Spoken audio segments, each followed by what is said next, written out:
So Mauricio Lara defeated San Martin on the weekend, and after the fight, he called out Josh Warrington. He said he wants to retire Josh Warrington from the sport of boxing. He also spoke about Leigh Wood, and he said that Leigh Wood doesn't deserve to call himself champion because of what it says in this article right here. As you can see, the WBA have issued a final notice for Leigh Wood to provide medical reports, and this is in relation to the fact that he pulled out of the fight against Mauricio Lara. So the WBA want to see whether he's going to be able to fight Leo Santa Cruz, who he's been ordered to fight by the WBA. So they requested the medical reports regarding this injury, and those reports at the time of recording this video were not forthcoming. Now, I remember at the time when he pulled out of the Lara fight, there were a number of people, certainly on my channel, who were saying that they didn't believe Woods was genuinely injured. They thought it was a fake injury. They thought he didn't really fancy the fight. I want to hear from you guys because you must feel vindicated now, right? At least some of you are going to be saying, look, I told you this guy wasn't really injured. That's why he hasn't provided the information the WBA have requested. And if that is the case, and look, boxing is a sport where there are lots of genuine injuries. It's inevitable at the end of the day. It's a contact sport. But because there are so many genuine injuries, that does provide cover for fighters who want to fake injuries. Is this a case of Leigh Wood faking an injury? And if so, why would he do it? Is it because he just didn't fancy the Lara fight? Maybe things weren't going well in sparring. I don't know. I'm just asking questions here for you guys to answer in the comment section. And in relation to the Leo Santa Cruz fight, is it because he felt like Lara was a too tough a risk to take before fighting Santa Cruz? Because you have to imagine that Santa Cruz is a more lucrative fight, right?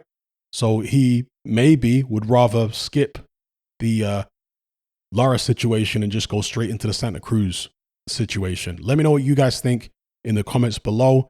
Also, with regards to Mauricio Lara and Josh Warrington, would you like to see a third fight between the two? Do you think they have unfinished business?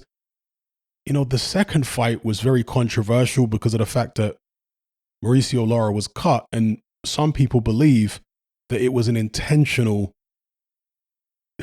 let me just say reckless use of the head, because I don't recall it being a butt, as in shoving his forehead into Mauricio Lara's face. I don't recall it being anything like that, but reckless use of the head at the very least, yes. And when I say reckless, some fighters just don't care about where their head ends up hitting their opponent. Do you know what I mean? It's not that they're trying to cut them or trying to do anything illegal. They're just reckless. They're just charging in like a bull in a china shop. But there are other fighters who perhaps use that recklessness deliberately. Do you know what I mean? They make it look like they're just being reckless rather than deliberate, but they're actually being deliberate. And an example of this might be Marcus Brown when he fought Beterbiev.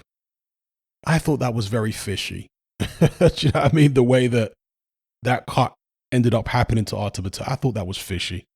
But anyway, that's a subject for another video. Let me know what you guys think about what I've discussed in this video regarding Mauricio Lara, calling out Josh Warrington. Would you like to see a third fight? How would a third fight go?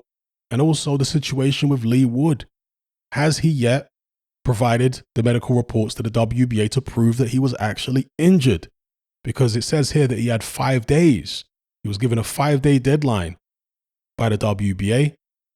And this was published on Saturday. Okay, so not a long time for Leigh Wood to come up with the goods. Let me know what you guys think in the comments. If you're tired of the biased narratives and mass censorship on mainstream platforms, and you want to be part of a community of critical thinkers who love free speech just as much as you do, then come and join me on Patreon and access my weekly no-holds-barred, censorship-free podcast where we lift the lid on a wide variety of controversial topics. It's not mainstream friendly, it's not politically correct, but that's the whole point.